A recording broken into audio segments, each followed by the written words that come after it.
Izay ny amin'ny fiadiana tompon-daka nasionaly iny fa ho an'ny baolina kitra kosa indray eto amin'ny Tananarivo zany eo anivon'ny reny fikambanana maro samihafa ireny dia anisan'ny mahavoro olona betsaka ihany koa ny lalao baolina kitra lalaovin'olona 7 etsy amin'ny kianja sentetika etsy Andohalo ao anatin'ilay faninanana kristianina amin'ny lalao fiangonana maro isan-karazany eto Andrenivohitra sy avy any amin'ny faritra no nandray anjara tamin'ity faninanana ity tamin'ity farany herinandro ity ny andro faharoa fanjanana isambondrana izany fantatra ary ireo ekipa valo hiatrika any lalao ampahefadalana.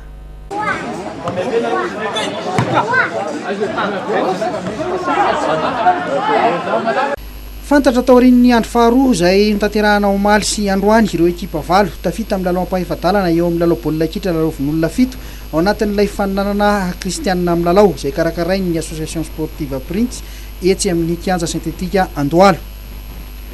Tao amin'ny vondrana dia tao avoaka zareo zanakapelezana FJKM Ambotsara Ray sy ny SK Antanimena. Tao amin'ny vondrana B ny SCIASM sy ny Chapelle Saint-Michel Aparbe no tafita amin'ny dingan'ny ampahefadalana. Tao amin'ny vondrana C ny FJKM Juna Fazavana Nosbe sy ny Ekara Saint-Vincent de Paul Touliary no tafita. Tao amin'ny vondrana D ny zanakapelezana FJKM Ambotrony sy ny FJKM Soavo Masoandro no tafita amin'izay dingan'ny ampahefadalana izay. Mizotra araka ny tokony ho izy ny faninanana hoy ny mpikarakara.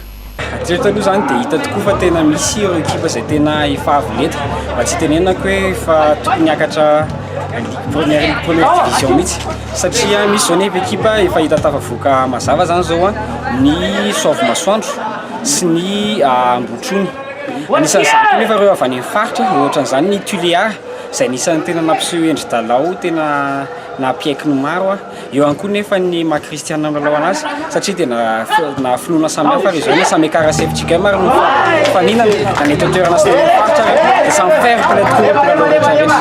Midika hoe zany fa tafita ny hafatra tian'ny mpikarakara nampitaina tamin'ity hetsika. Ya, tafita ary misy ihany koa ireo hafatra izay avy any amin'ny mpilalao mihitsy no ampasina aty aminay satria anisan'ny tao zao isaky ny avy manao faute dia mifandray tanana sady miaraka mioraka le manao faute anisan'izany zany satria dia afa-po tokoa izay mpikarakara satria dia afa-po mpilalao mipasy ny hafatra dia faly zay.